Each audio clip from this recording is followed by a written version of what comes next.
श्यामली अपनी सास निर्मला को खाना खिलाकर उसके बर्तन उठाने ही वाली थी कि तभी उसके बेटे अरुण ने अपने मोबाइल से अचानक अपनी मम्मी और दादी की फ़ोटो खींच ली। बेटे को फ़ोटो खींचते देखकर श्यामली थोड़े गुस्से में बोली, तुमने मेरी फ़ोटो क्यों ली? सुबह से काम करते करते मेरा चेहरा कितना ख़राब हो गया है। ना मैंने कोई श्रृंगार किया है, ना ढंग के कपड़े पहने। कोई मेरी फ़ोटो देखेगा तो क्या कहेगा कि तुम्हारी मम्मी बिल्कुल भी सुंदर नहीं है, डिलीट कर दो इसे। यह सुनकर अरुण मुस्कुराते हुए बोला, मम्मी जी, आपकी फ़ोटो बहुत सुंदर आई है।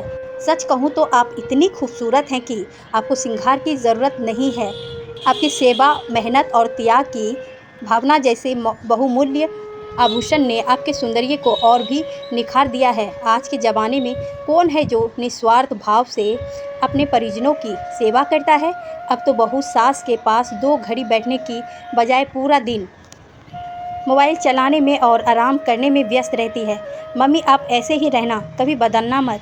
आप जब दादी की सेवा करती हैं, हमें अच्छी अच्छी कहानियाँ सुनाकर पढ़ने के लिए प्रेरित करती हैं, तब मन को बड़ा सुकून मिलता है। बेटे की बात सुनकर श्यामली की आंखें भर आई थी।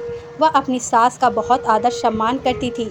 जब से उसकी शादी हुई थी, उसकी सास उसके पास ही रहती थी। परंतु कुछ समय पहले जब उसके देवर अनुज की शादी अनीता से हुई, तब शादी के कुछ समय बाद ही शहर में नौकरी करने के कारण अनुज अनीता को लेकर अलग मकान में रहने लगा था। उस वक्त अनीता अपनी सास निर्मला को यह कहकर अपने साथ ले गई थी कि आप मेरे साथ चलो, मैं वहाँ पर आपकी बहुत सेवा करूँगी।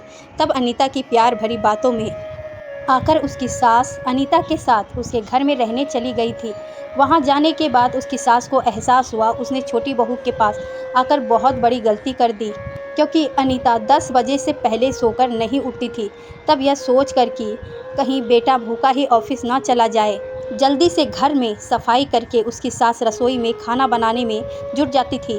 शाम के समय जब खाना बनाने का वक्त होता, तब वह बीमारी का बहाना लेकर खाना बनाने से इनकार कर देती थी। तब बहू की चालाकी से अनजान मजबूरी में वह शाम का खाना भी बना देती थी। एक दिन उसकी सास जब शाम के समय खाना बना रही थी, तभी अनीता की मम्मी पापा उससे मिलने आ गए थे। जब निर्मला ने उन्हें बताया कि अनीता बीमार है, तब वो दोनों उससे मिलने के लिए उसके कमरे में चले गए थे। अपने मम्मी पापा को देखकर वह तुरंत ही बिस्तर से उठ गई थी और उनके लिए नाश्ता लाने के लिए रसोई की तरफ जाने लगी। तब उसकी मम्मी उसे नाश्ता लाने के लिए मना करते हुए बोली, बेटी, तेरी सास कह रही थी कि तू बीमार है, तू परेशान मत हो, हमें खाने की कोई इच्छा नहीं है। यह सुनकर अनीता मुस्कुराते हुए बोली, कभी कभी सेवा कराने के लिए बीमार होने का दिखावा भी करना पड़ता है। वैसे भी आपको देखकर मेरी सारी बीमारी दूर हो गई। यदि आप मेरे घर में से बिना नाश्ता किए जाएंगे तो मैं सच में परेशान हो जाऊंगी। उस वक्त अनीता की सास उसके मम्मी पापा को पानी देने के लिए उसके कमरे में आ ही रही थी। जब उन्होंने अनीता की बात सुनी तो उन्हें बेहद दुख हुआ। कहीं अनीता को पता ना चले जाए कि उसकी सच्चाई उन्हें पता चल गई है। यह सोचकर वो तुरंत पानी के गिलास लेकर रसोई में चली गई थी और गिलास रसोई में रखकर आंगन में जाकर बैठ गई थी। संजोग से उसी वक्त उनका पोता अरुण भी उनसे मिलने चला आया था। जब उसने अपनी दादी का दुखी चेहरा देखकर उनके दुख का कारण पूछा, तब निर्मला अपने दुख छुपाते हुए मुस्कुराते हुए बोली, बेटा, मुझे यहाँ कोई दुख नहीं है। आज तेरी मम्मी की याद आ गई, इसीलिए मन दुखी है। दादी की बात सुनकर अनु समझ गया था कि वो अपने दुख को छिपाने का दिखावा कर रही। जरूर चाची ने कोई बात कह दी होगी, कारण वो दुखी है। उनके दुख का कारण जानकर वह उन्हें और दुखी नहीं करना चाहता था, इसीलिए उसने प्यार से बोला, बड़ी माँ, मैं अभी आपके दुख को दूर कर देता हूँ, जल्दी से अपने कपड़े लेकर मेरे साथ चलो।